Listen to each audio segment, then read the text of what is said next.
if you're going to get into the trade, I would say humility is the key to success. Tell me a little bit more about that.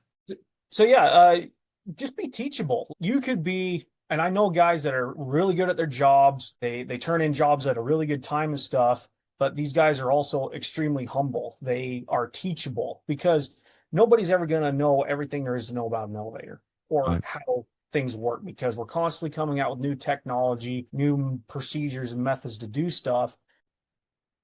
You get to the point where you know how to do your job and do it well. Don't get a big head about it, because there's always going to be, Tom, Dick, or Harry down the road that can do it a lot better and knows a lot more than you do. You, instead of seeing them as competition, learn from them, because 9 times out of 10 they'll share their knowledge with you, and you'll just better yourself as we go. Hello, and welcome to the Elevator Careers Podcast, sponsored by the AllredGroup. I am your host, Matt Allred. In this podcast, we talk to the people whose lives and careers are dedicated to the vertical transportation industry to inform and share lessons learned, building upon the foundation of those who have gone before to inspire the next generation of elevator careers. When talent is mission critical, call the AllredGroup. With industry expertise, top talent, and exceptional customer service, you need the AllredGroup on your side. Your priority is their priority. Call now, 404-890-0445. In this episode, Jordan Ryan shares his journey in the elevator industry, discussing his experiences from his first day on the job to current projects. He highlights the challenges faced during installations, the importance of safety, and the evolving technology in the field. Jordan also emphasizes the significance of teamwork and camaraderie on job sites and offers valuable advice for those considering a career in the elevator trade. Jordan, welcome to the show. Hey, Matt, it's great to be here, man. I'm excited. Yeah, thank you. No, it's exciting to be able to talk to you again. I appreciate it, and I'm excited to have this conversation. So I did want to start off, just how did you find the Elevator Careers Podcast? It's actually a little bit of a funny story, honestly. So I'm a mechanic, so I kind of seek out that elevator related content on social media and everything. And one of the pages I follow just had a link to your podcast, and I was like, oh, that's kind of interesting. So I, hopped on over and listened to some of the episodes. This is really cool. So cool. Yeah, I mean, it's nice to know that somebody, I guess, put a link out there and you could follow it, and otherwise you wouldn't have known. And yeah, you reached out, and here we are. Here we are. That's awesome. Well, tell me something exciting that you are working on right now.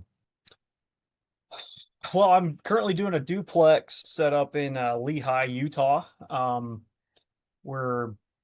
It's actually a big project. There's 6 elevators on this thing, and I know a lot of the guys that work in like Local 1 or the bigger cities, like, oh, it's only 6. That's tiny, or whatever. But out here, it's a pretty big project. We've got 5 of them installed right now. One of them is just a single car, but the duplex we're working on, we're on cables. We're actually setting all of our entrances and stuff, getting ready. We're kind of getting towards the tail end of the job now, so that's pretty exciting. Yeah, thank you. And for somebody a little like me who's a little bit ignorant but fascinated, the duplex means like you got 2 cabs on top of each other. Is that correct? No, so that's a ThyssenKrupp does those. It's a twin. That's what they call it. Okay. A duplex is just like 2 cars, side by side each other. Gotcha. Okay, I was using the wrong terminology because I honestly, about a week ago, I was riding the elevator in the Space Needle in Seattle, and there was one on top and one on bottom, and so I was trying to think like what do they call that, and I thought it was duplex. Tell me a little bit about what your first day on the job was like.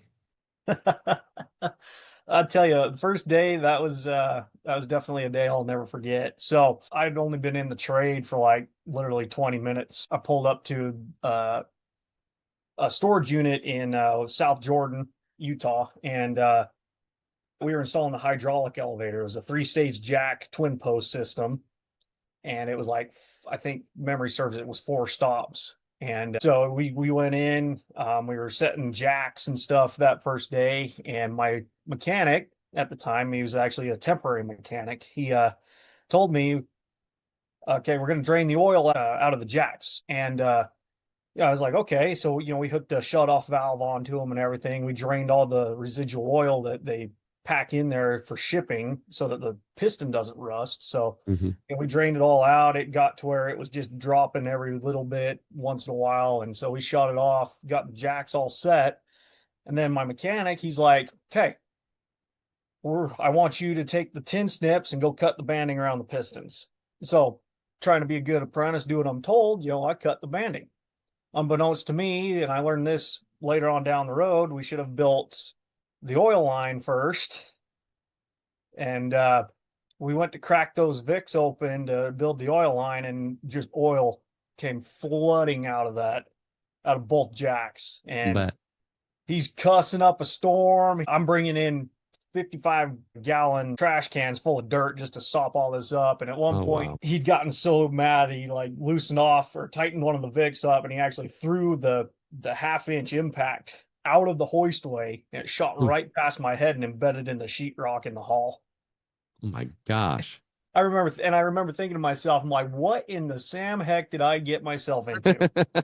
Your first day, right? So First day on the job, I was like, what is this? wow, wow. How did that resolve? I mean, what was that like to get to clean that up? I sound like you had some oily dirt you got to shovel and Yeah, we actually had to leave. We cleaned up all the oil soaked dirt and stuff. We put more down, and he was kind of just, you know what, we're gonna leave this overnight just to, make sure that all of it's absorbed and everything. And he actually got, after he calmed down, he's like, look, I know it's your first day. I apologize for getting so worked up. I'm under the gun right now from the company with, whatever circumstances that was his. And so, that actually made me feel a lot better at the end of the day. Cause I remember sitting in my truck at lunchtime, and I'm just like having almost a panic attack. Like, what did like, is this really how every day is going to be? Like, what am I doing here? you learn from that. I mean, obviously, hindsight you can chuckle, right? Hindsight you can Yes. chuckle, but tell me some of the things you learned from that. I think the one thing that I learned is, at least, being in the probationary apprentice mindset, is double check and make sure you actually heard your mechanic right. Maybe you're going to see something that he doesn't. So speak up if like you're not entirely sure about the circumstance or the task at hand. Now, granted, again, I'll reiterate that I didn't really know anything about anything, Sure. but I mean, that's something that, should have been caught by him in the forefront before we even did all this. So it's definitely an avoidable incident. So I guess, long story short, just make sure that everything is done in sequence. Sure, sure. And I'm sure, looking back, I'm sure that that situation can educate you, not educate, but you always remember, right? You're never going to forget it. So when you get your helper and you're doing something similar, I mean, that's always there as a schoolmaster in a way to say, hey, you know, you're never going to do that, right? That's my point, is you're never going to make that same mistake because you saw exactly what happened. Exactly. So I'm glad you were safe. I mean, it sounds like it was a little crazy at first, and who knows? I'm sure there was some resolution, and maybe and maybe he learned something from it too. I don't know, or maybe he realized, yeah, this isn't for me. But what an interesting first day. That one definitely was. I will concur with that. Yeah, walk us through a typical install. What does a typical install job look like? And it varies from, company to company, obviously, and whether you're installing a traction elevator versus a hydraulic. I work for Kone Elevator, and Hmm. we do traction installs. That's all we do. So how we start the job is we'll pull on, we'll drop our gang boxes, we'll unload the truck, we'll get all of our material staged, and then we'll actually go through the hoistway and do a survey. We'll go through and we'll figure out where the tightest floor is, in case we need to push rails back into the hoistway a little bit more, or whatever have you. And then we also figure out what the tightest spot is where our brackets are going to sit. So we can either fudge the rails, over a little bit to make more room on the back of the combo bracket, the king side, or if we need to pull it towards that and make more room on the queen side. It just so we can shift the car side to side depending on where the tight spot is. And then after that, man, it's just we start with our starter rails, 3 rounds of brackets, 4 starter rails, the mains, and then the counterweights. After that, we put car sling in. We throw in our side stiles, where our safeties are, whether they have roller guides or slide guides. That's where those guys are mounted. And then we'll put the safety plank in, which has all the mechanisms and stuff to actuate the safeties when they do those tests when we're on contract speed and everything like that. After that, we put the platform in, we get the platform centered on the rails where it's supposed to go, and then we put our counterweight frames in the counterweight rails, and we stack all our counterweight up. And then as soon as that's done, we cab. So we put all the walls in and put the roof on, finish cab panels and stuff if they have that design. And then after that, we'll get on top of the car. We'll put our crosshead on. We'll bolt that all to the side stiles, actually. And then we'll attach our temporary hoist. It's our window climber, our tie rack is the name of the hoist there. And then after that, we shoot up the hoistway and we stack rails the whole way up. Gotcha. And then after rails are done, we'll put the motor in. I do MRLs, machine roomless elevators. So our motor is in the hoistway, and then our controller actually sits in the top entrance jam. So we'll get the motor installed. We'll get all of our the dead end hitches where the rope shackles are going to go. All of our, we call it our overhead steel in, which is like our locking bar plates to park the car in when they're servicing the governor or the motor. And then we'll actually set the top floor entrance next with the MRL. So we'll get the jam up, we'll get the sill on, and then we'll put the controller in. And then we'll actually start doing all the electrical after that. We'll wire the motor in, we'll wire the transformer in, we'll make sure we have incoming power from the electricians and all that, and we'll power that guy up, and we'll spin the motor after setting, certain parameters and stuff in there. And then after that, we throw ropes. So our system is we undersling our cars. A lot of older elevators are hitched and stuff from the top of the car up over the motor to the counterweight frame. The way that we do it is we have 2 shivs underneath the car, and we'll essentially kind of lasso it, for lack of a better term. Sure. So all my ropes are on top of the car, and then I'll drive up to where it's comfortable for me to work, and where our formula is to park the counterweight frame beforehand, and how far below the top landing my car's going to sit. And then we'll take the ropes out, and we'll actually coil them in a figure 8, either on top of the car or out on the landing. And then we'll take the dead end, we'll throw it over the motor down to the counterweight frame, and then we'll bring the dead end back up after it goes through the counterweight frame, and they shackle them up on the other side. Gotcha. And then after that, we do entrances. We'll go through, we'll set all of our sills, all of our door tracks, all the finished jams, and then we'll do doors, put all of our hoistway doors on. And then it's all wiring essentially. After that, we'll pull all of our traveler wire to our car top box. We'll pull the safety switches and stuff that are on top of the car to there. We'll wire all those in, and then we'll wire all of the hoistway interlocks and stuff in. We'll pull push button wires, lantern wires, hoistway access, you name it, whatever's in the hoistway. And then after that, after all that's said and done, as well as like some little piddly stuff like toe kicks and stuff like that, we commission that car to run on the car top, and that's pretty much the end of our time there on the job. And then they call the adjusters in after that. What, just curious, on average, what's the timeline the for your process? So they always give us X amount of hours, whatever they bid. Usually what I tell the contractors, which has been pretty true, minus, whatever issues and stuff we have. Normally what I tell contractors, it takes about us a week per floor. Okay. So if we're doing an 8-stop elevator, which is what I'm on now, it's usually about 8 weeks. But then you get like a front and reverse car with that. Well, now you have to add time to that. Awesome. Tell me about one of your most memorable or even challenging installs. That's kind of a 2-part question there. My most memorable, the one that I think I have had the most fun on, was a little 5-stop single car in Holiday, Utah. It's just south east of Salt Lake. And I was a 2nd-year apprentice, I believe. And we had a basement machine room. That job was just a lot of fun.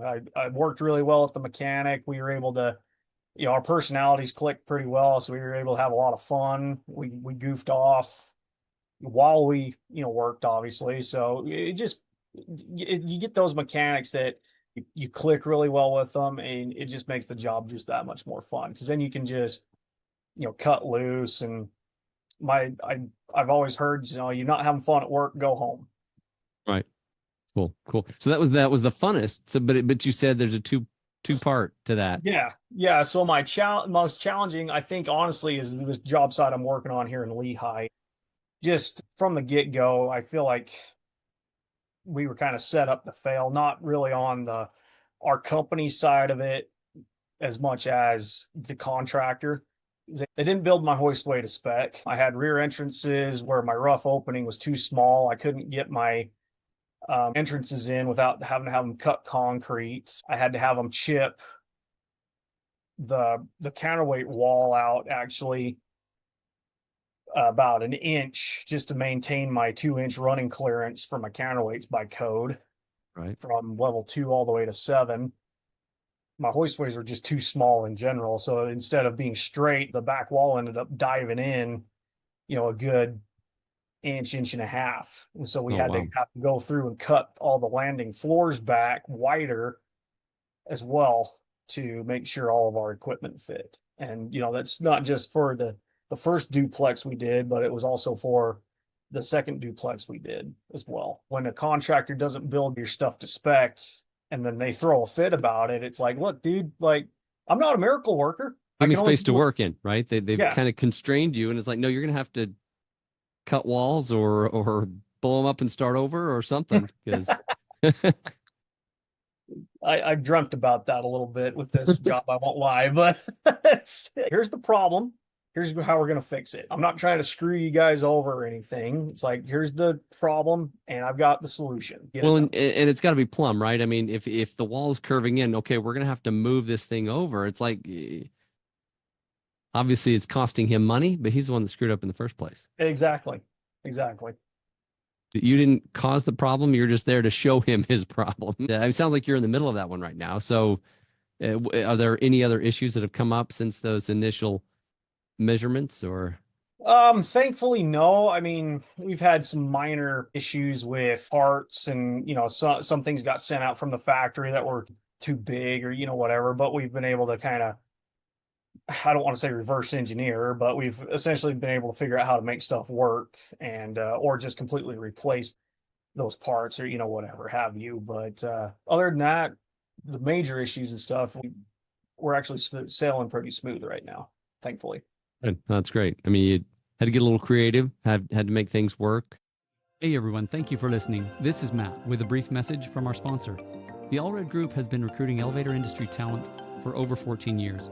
If you are looking to grow your business and hire great people, contact the AllredGroup at allredgroup.com. That's ALLREDGROUP.com, and talk with Matt and his team about how they can assist you. And now, back to the show. So I'm curious, what were some of the skills or tools or parts of the trade that intimidated you at first? Were there any things like that? Yeah, I mean, the only part really I was intimidated by tool wise was the welder. Before I got into the trade, I'd only welded once, and it was for a church youth group activity, and I didn't do a very good job at first, and then it was all hot, and I got a couple minor burns and stuff on my arm from the sparks, and whatever, and I was like, I don't like this. So when I found out we had to be welders and stuff, and I was like, oh crap, but I took initiative. I actually enrolled in a welding course during one of the slower times for construction when there wasn't a lot of work. I essentially was taught how to weld. I learned it, and I wouldn't say I'm a master at it by any means, but I can at least hold my own now, and it's not intimidating anymore. In fact, I actually look forward to doing that now. I find it fun. Yeah. That's awesome. I mean, it's kudos to you for signing up, kind of diving in, leaning into what wasn't comfortable, and just making a skill out of it. Right now, you can do it, and who knows? Maybe people even call you and say, "Hey, can you weld this for me?" I have a friend that used to say that once you're a really good welder, you get all kinds of friends that you didn't know you had. Like, hey, can you fix my boat trailer? Hey, can you fix my kid's bike? Hey, can you? It's so true too. It is. My father-in-law calls me up every once in a while. He's like, "Hey, you want to bring your welder down? We'll fix the boat trailer, whatever." For sure. Yep, been there, done that. Yep. Awesome. How would you say the trade has changed just in the 7 years you've been in it? In new construction, you get to see all the new stuff that comes out. Kone hasn't really changed all that much, at least here in Salt Lake City. The one thing I have noticed, and I actually haven't even put one of these in yet, is destination dispatch. Now, what that is essentially you have a group or a bank of elevators, whether it's a duplex, a triplex, or whatever have you, all are either in a straight line or they face each other, or whatever. It all goes, all the calls that you put into the car to go up to or down to floors go to a central hub, essentially this big old touch screen thing in the main lobby, Okay. and whatever elevator is available at the time that's not in service delivering people to other floors, it'll actually tell you, oh hey, you're going to this floor, take elevator B2, and you Interesting. have to Okay. walk over to that one and it'll take you where you need to go. So I think that's the craziest thing that is new, and Hmm. I've experienced it before, and it takes some getting used to, honestly, because I'm used to just walking up, hitting the push button, and just taking the car that shows up. Right. So and I haven't, I don't, I guess, ride a lot of elevators just because I'm, working, whatever, don't travel a whole lot. I guess just getting used to a touch screen for the elevators is new behavior for the entire riding public. Because it's like, okay, we're used to walking to the elevator, pushing the button, but if there's no button there and there's a screen, it's almost like, oh, what? I guess I need to figure out how to drive these things. 100%. And I actually share a little bit of a personal experience with that. Like I remember going to the one of the state buildings. I had to turn in some paperwork to get my mechanic license, and the state building that we went to had a destination dispatch, and it's like, where the Sam heck's the push button, man? Like I'm looking all over the place, and I had to ask the security guard, how do we do this? And he's like, oh yeah, it's the one of the new fandangled things. You go over to this little console here. So even as an elevator guy, you're probably embarrassed. You're like, well, I Yeah. should know how to operate this thing. Yes, that thought definitely crossed my mind. I'm like, oh, that's embarrassing, especially in front of my wife and kid. That's cool. That's cool. So you haven't had experience actually installing that, but it, sounds like it's definitely, you know, changing the industry, changing making things more efficient is what it sounds like. Yeah, that is the goal for these. Yes, so I foresee us, using a lot of it now in the near future, especially with these bigger projects and with the Olympics coming to Utah and everything here in the near, in like 2035 or something like that. I'm sure there's going to be a lot of people with a lot of money that want efficiency. For sure. For sure. Yeah. What do you wish more people understood about elevators, elevator installation? That's quite a bit of a list, Matt. I won't lie. I think two things come to mind right out of the gate. First and foremost, we can only do so much with what we're given, right? How I mentioned earlier that, my hoistways and the one I'm working on is too tight. It's like, I can't just wave a magic wand and make your hoistway straight. And, if there's part delays or, whatever have you, like a lot of guys, especially like in the service side of the industry, they get harped on a lot by, the customers and stuff. Well, why isn't this up and running yet? And it's like, look, these are very complex machines, very delicate equipment on a lot of these, and sometimes as much knowledge is shared between all of us service guys and other mechanics and stuff, and the expertise that is shared, we sometimes can't fix everything in one shot. Right. And so it's like, we would, one thing I wish that they would understand is, have patience with us. Like we're not trying to make your lives difficult. We're trying to get your stuff fixed, and we're trying to get stuff installed correctly so that you can be transported where you need to go in a safe manner. Right. Right. The second thing is just piggybacking off of that safe factor is what we do is extremely dangerous. We're around Absolutely. high voltage. We're around moving parts like the motor itself. Easy to lose fingers, limbs, electrical shock, stuff like that. It's one of the more dangerous trades out there. I wouldn't say it's the most dangerous, but one little screw up on our part, our apprentice's part, can cost somebody their life. For sure. Yeah. Well, and has, right? So it's and I think one of the risks of just people not understanding is because the way the industry is structured, right? People don't see outside the cab, right? They don't understand what you do. And in fact, you probably meet a lot of people that, you tell them what you do, and they're like, "What is that a thing?" I mean, how do you get paid to do that? I don't get it. Right? Aren't elevators just born in the building and they just show up? Right? Yeah, I've gotten that a few times too. Yeah, it's one of Yeah, those things that it's a really niche industry, and you tell people what you do, they're like, I didn't even really think about that before. Like, I never thought an elevator had to be built. exactly. Yeah, it just shows up, just does its own thing. So tell me, and I'm sure there's a lot of answers to this question, but what's the culture like on a job site? Is it more like a team, a family, something totally different? Yeah, I mean, and again, it depends on who you work with, because I've worked with mechanics in the past that are all straight business. They're there to do the job and go home, and that's it. You don't. So it's very business-like. It's very I wouldn't say boring, but when you can't really talk to your mechanic and like just get to know him on a more personal level, and have conversations and stuff while you're working, it kind of can make for a long day. Thankfully, right now, the crews that are on my job right now, we're all pretty similar with personality. We get to have fun at work. We joke, we laugh, we talk, and we're able to have fun while we're working. And I guess essentially the answer to that question is, Matt, like, it just depends on who you work with. Sure. Yeah, and what you create, right? I mean, you can, to a point, right? You can kind of decide what the culture is going to be, and somebody might not want to be part of that, but it sounds like there's some real opportunities for camaraderie, right? Whether they choose to have this team, this brotherhood, if you will, then that's up to the individual players. 100%. Very cool.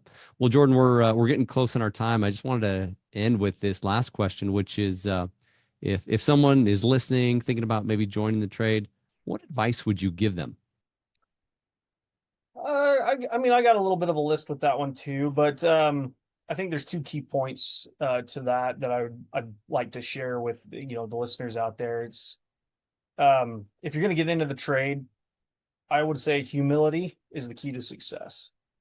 Tell me a little bit more about that. Yeah. So yeah, just be teachable. Like you could be, and I know guys that are really good at their jobs, They turn in jobs at a really good time and stuff, but these guys are also extremely humble. They are teachable because nobody's ever going to know everything there is to know about an elevator or Right. how things work, because we're constantly coming out with new technology, new procedures and methods to do stuff. So you get to the point where you know how to do your job and do it well. Don't get a big head about it, because there's always going to be, Tom, Dick, or Harry down the road that can do it a lot better and knows a lot more than you do. Sure. And you, instead of seeing them as competition, it's like, look, dude, learn from them, because 9 times out of 10, they'll share their knowledge with you, and you'll just better yourself as we go. Well, and as soon as you learn it really well, technology is going to change, and you're going to have to learn something totally new. So that probably keeps you humble, because it's like, oh my gosh, this is this is something totally new to me. Yes, sir. And then the second thing that I want to end with here, since we're running out of time, is what we do is it ain't no cakewalk. It is very hard work, but it is very rewarding. I mean, the fact that we can go to essentially an empty hoistway at the beginning of a job, and then by the end of it have a completely running elevator, is still mind-boggling to me. Like you stand back at the end of the job and you're like, I built that. That in of itself is kind of humbling to me too, because it's like, I built that. I contributed my talent, my skills, and we have a working product now. Sure. You can probably drive up and down the freeway and point to the buildings that, that one and that one and that one.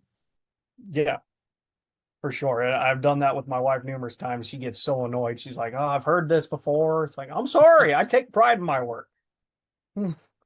That's I think it's awesome. I think it makes a lot of sense. Just that not only do you have a gratifying work that you enjoy, that that you can look and say, hey, I made a difference, and I brought my tools, my talents together, and me and my team, we made something happen. And I think that's what makes part of what makes the industry awesome. For what it is just that people get to really contribute, really make something happen, and make a big difference. Yeah, for sure. It really is that rewarding. Very cool. Well, Jordan, thank you for being on the show with me. I appreciate it. It's been a pleasure, and I wish you the very best as you continue to safely build those elevators. Yeah, thanks, Matt. I appreciate the opportunity, man. You bet. Thank you for listening to the Elevator Careers Podcast, sponsored by the AllredGroup, a leader in elevator industry recruiting. Please visit our YouTube channel at Elevator Careers, or check us out online at elevatorcareers.net. Please like and subscribe, and until next time, stay safe.